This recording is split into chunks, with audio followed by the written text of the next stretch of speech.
Today I am here in San Jose, California, and I'm at a music store which is called San Jose Piano. And today I have found a kind of a neat piano. This is an upright piano, and it's pretty old, and I thought that I'd play The Entertainer by Scott Joplin on it for you.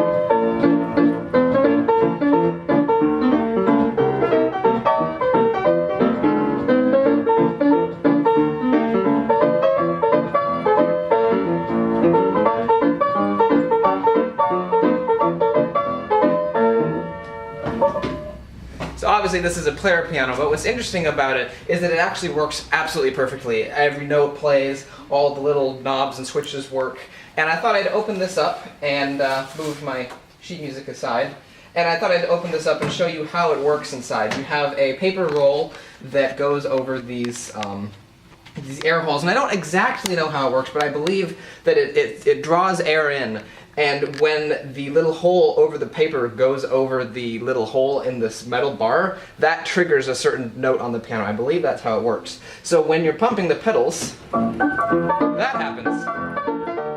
In my other video about the player piano, I referenced it as being old, and to me it is old, but player pianos originated from the 1920s, and this piano is much newer than that.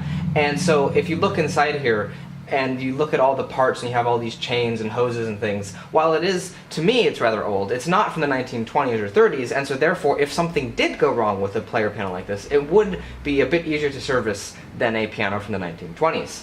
However, I've been playing around with it for a good maybe 15 minutes, and I have not found anything wrong with it. The slightest thing that I did find wrong was one of these little dangly things was catching a hammer and keeping it from returning. That was the worst thing, and then you just lifted up the little bar here and it fell back in place. That's the worst thing I found wrong with this piano. So as you can see, nothing major is wrong with it. I thought I'd open up the piano to show you what the insides of a player piano look like. Because it's absolutely wild, especially once everything gets moving. These things go flailing around, and you can see the bellows opening and closing. It's absolutely crazy. And so, as you could imagine, all the extra weight of all this metal and wood and stuff and rubber really adds to the weight of a player piano. And so that makes moving these around very, very difficult. So I'm just going to activate this a little bit and play it, not for very long, just to let you get a good idea of what all the moving parts look like. It's wild.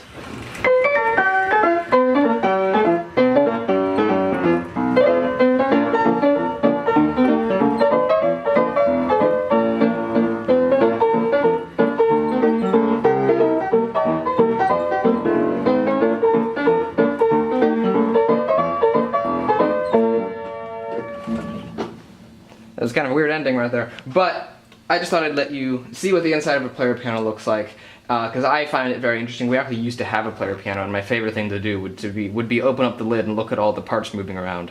So hopefully you enjoyed this video, and there's a few little knobs down here I didn't talk about. This is a damper pedal, so when you're playing it, you can activate the pedal without using the pedal, which is blocked by the pumping pedals.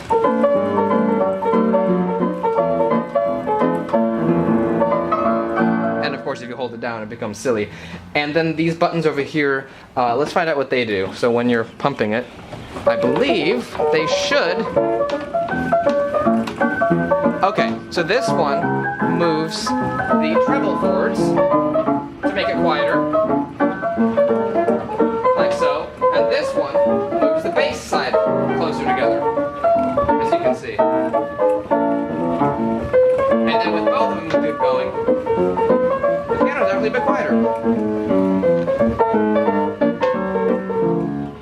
So that's pretty cool. And then down here I've heard there is a lever, there it is, that will lower this bar down in front of the hammers to make them sound like this. Little bits of metal. So when that's going, that would sound like this.